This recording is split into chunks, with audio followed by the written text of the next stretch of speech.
This is a story about the Berkeley Police and their efforts to stop a group of bicycle activists from demonstrating. You might recognize some of us. For one thing, we almost always have those great utility trailers with us, carrying things like banners, couches with passengers, musical sound and PA systems, and even a basketball goal, like here in the bicycle-friendly Berkeley Coalition's Solano Stroll entry one recent year. How could such positive activists encouraging a healthier, more sustainable world have been targeted with police repression? Yet they have for over 10 years now. Around 2001, the police escalated their campaign in a series of flashpoints. Activists said enough was enough and finally made the difficult decision to sue the Berkeley Police Department in 4 separate cases. The first incident happened September 26, 2000. A bicycle with 2 trailers was legally parked exactly like this one at campus as part of Car Free Month. It sported 2 banners saying "Celebrate Car-Free Living and Appreciate Bicycles." Police and Public Works targeted the banners, ripping them to shreds, cutting apart the bicycle locks and parts of the trailer, and loading it all up on a truck to drive it away. Free speech in Berkeley, but it gets worse. The next incident was over the top.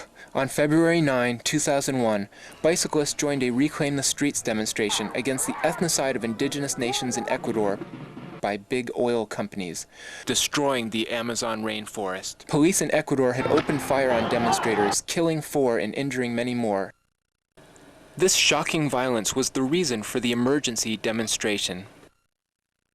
Here in Berkeley, police in overwhelming numbers attacked our small group with violence, kicking apart the sound system and seizing the couch by force.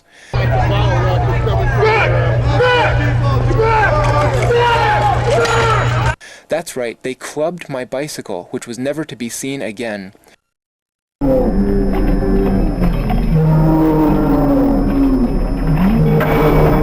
Too much happened to even begin to describe here.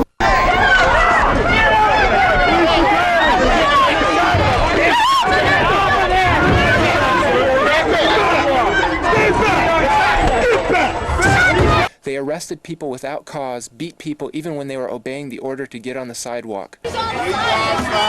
They ripped away the Indigenous Freedom banner and threw it in the trash. Why did you take my sign?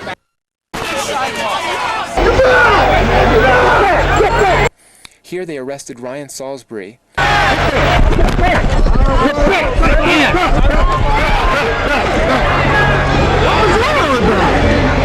He spent 5 days in jail for nothing, and when he was finally brought into court, the DA dropped the charges. To make matters worse, they put him in the van with Tristan Anderson with no seatbelts and drove it off the stairs into Lower Sproul Plaza, busting up the stairs and terrifying the crowd. As for me, I was devastated that they were destroying my couch, which was a very special lightweight couch, the only one I could store in my small apartment by strapping to the ceiling. My dream was to be the first person to bike a couch all the way to LA as part of the AIDS ride that year, but that dream was crushed before my very eyes. I had participated in bringing the AIDS quilt to Berkeley High in 1999, and I wanted to make a special AIDS quilt cover for the couch. They also took my personal bag with my wallet, keys, and more, and they threw it away. I never got back the keys and passport that were inside. We never got back the bikes either, and I couldn't have done the AIDS ride anyway because they injured me.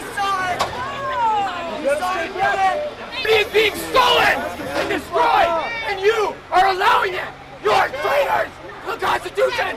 You're taking our free speech! You're taking our property! Decide! I think my arm is broken. What do you think about what just happened? It's outrageous! They injured me so badly that for weeks at a time I couldn't ride a bike. I am still getting treatment and suffering occasional disability from the injuries 2 years later.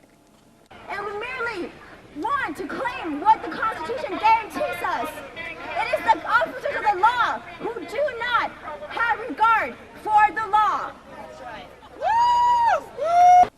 The next incident was a real surprise. At the April 13, 2001 Berkeley Critical Mass, everything seemed really positive. We even stopped by the infamous Underhill parking lot to protest the need for housing rather than the planned huge parking garage. But little did we know that two primary organizers, myself, Jason Meggs, and Ryan Salisbury, were being targeted again. Dun dun dun dun dun dun dun dun dun dun dun dun dun dun dun dun dun dun. This time followed by a hidden camera on Sergeant Hester's bicycle. We received tickets in the mail for thousands of dollars and were forced to hire an attorney at our own expense. We had to go to court over and over again for a period of 13 months. Imagine if police followed a march through Berkeley and gave tickets to the organizers for jaywalking. In July, police were very aggressive at the Berkeley Critical Mass with a new trick, driving motorcycles through the crowd.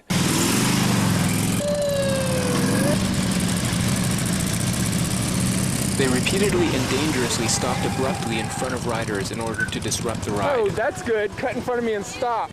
They gave out harassment tickets selectively and filmed us with a van that wouldn't identify itself. Who are you?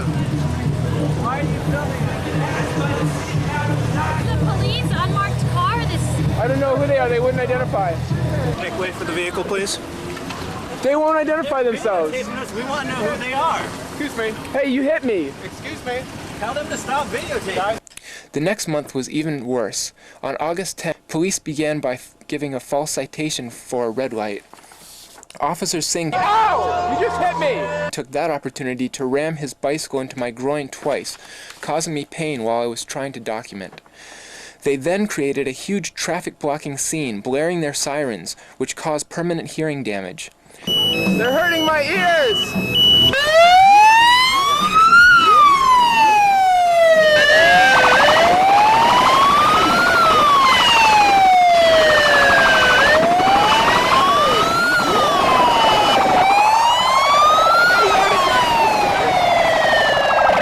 Even some police were holding their ears.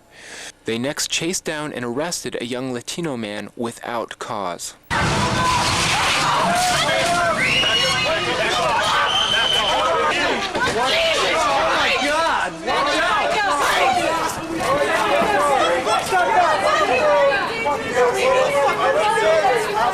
In the process, they roughed up a lot of people, smashed one person into a window, damaged the sound system and trailer, and injured Ryan Salisbury. For some suspicious reason, my camera chose this exact time to go into some kind of strange special effects demonstration that I had never seen before, messing up my video. High-tech corporate conspiracy, anyone? What is the charge? Back off! You know what? She has a right to observe! You have a duty to answer! Fucking give an answer! What is the charge? Right now, what is the charge? Aerial steal from police officer.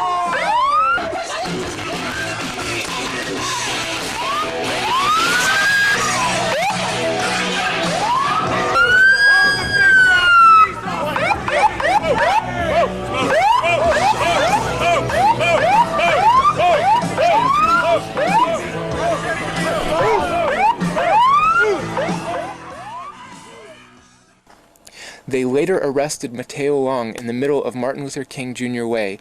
He had done absolutely nothing, but was a prominent participant who spoke out on the microphone against the abuses. This incident was truly terrifying and scared a lot of folks away from an otherwise joyous and positive, inclusive local bicycle demonstration. It doesn't take three of you! It doesn't take three of you! Get away from him! It doesn't take three of you!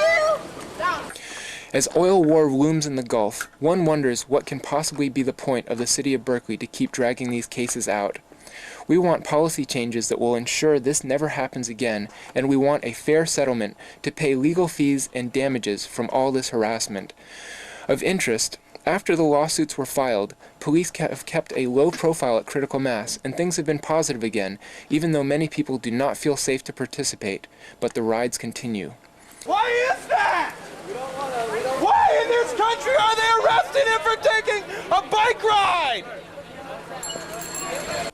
This video would not be possible without the courageous efforts of numerous independent video activists.